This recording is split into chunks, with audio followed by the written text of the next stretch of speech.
And I wondered what you feel the most important qualities are in being an analyst, in becoming and continuing to be an analyst. You have a sense for the truth. And you have a real sense for the truth in relation to yourself. And be prepared to know or to try to find out what's going on and how things are hitting you. Because only that is going to enable you really to face what's going on in other people. You have to know yourself, don't you? And we can never really know ourselves enough, I think. Is psychoanalytic intuition. It certainly can increase and be trained, because intuition is also based on experience, that things come to you more easily, but also there is, I think, some, whether due to early experiences or to other things, some knocks you could have more or less. It's something about imagination, something about an ability to move one's mind in different directions. I suppose for the qualities to be the analyst, I would include one of capacity to have and understand passion. We wouldn't be able to be objective and truthful to ourselves in analysis and able to maintain the proper setting against all the pressure if deep down we didn't have a very passionate commitment. Because there are so many ways of doing it which are easier, quicker, leading to wealth. It takes some passion to stick with it. Well, Bjorn once said, if you've got no stomach for anxiety, he told us 7.5 hours, you're in the wrong profession. so there's something standing anxiety.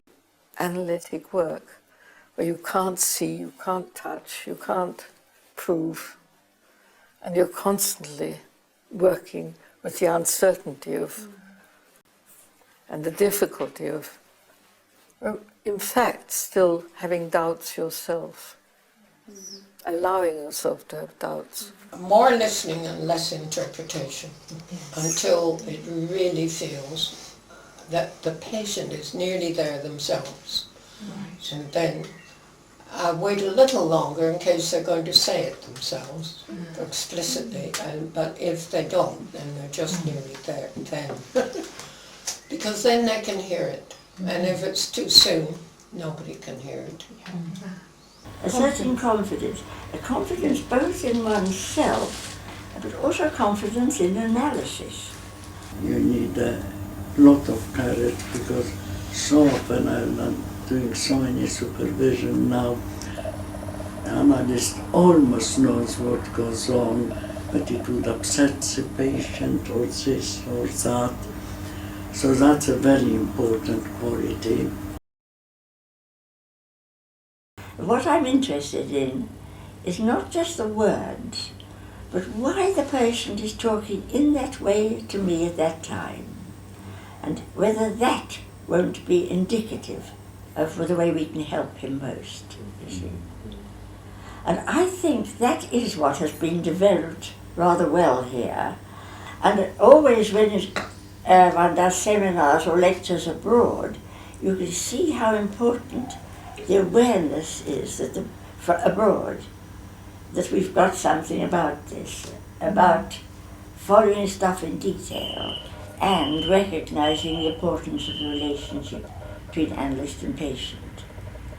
And I notice again and again people comment on this, and that's, I think, why we become popular with people coming from abroad. Yes. Because people can feel that's something which you can get hold of. This is not theoretical.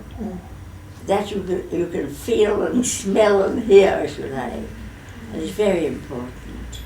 I think it's a very serious training, and you have really to work hard. Yeah.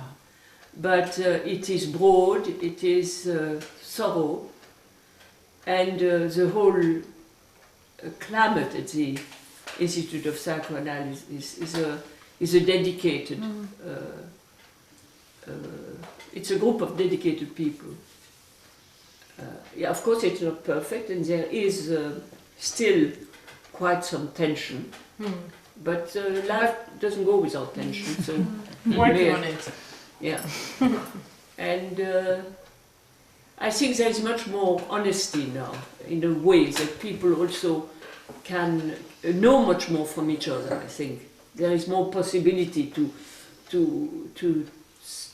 I mean, with bias. I'm sure when I speak about Kleinian ideas or some Kleinian speak about us, it's all a bit of a fantasy. What we think about the middle group, when you are not the middle, is also always a bit of a fantasy. But on the whole, there is a rapprochement and a desire to talk with one another. And I feel I've learned a great deal from the other two groups. How do you see the future of psychoanalysis in the UK?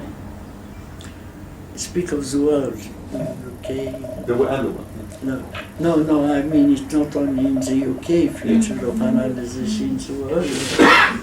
Well, I have a rather pessimistic view, but that's pretty well, because in old age people become more pessimistic. They know they're going to die, so they think the world is going to disappear. And one has to beware of that. But actually, I think in our culture is so anti-mind and violent attack on the mind. Yes. Because our minds may not go along with the policies of the rich and mighty and imperialistic ones.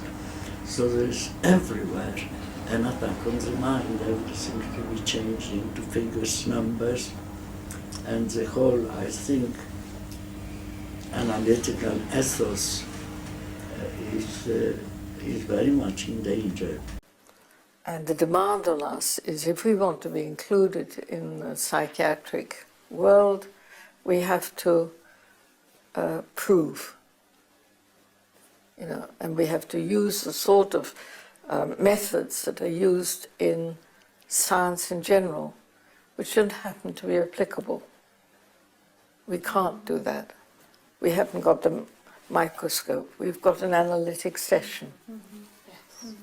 And we have our, we have our own psyche, our own mind, in order to make the observations. So it's all subjective and it's all relative. And we're into uncertainty principle and relativity theory if we use our methods. And the demand on us is to prove in ways that... So I don't think we'll ever satisfy that demand. And the minute people do, I think they're on, from our point of view, shaky ground. That they're leaving out essential bits.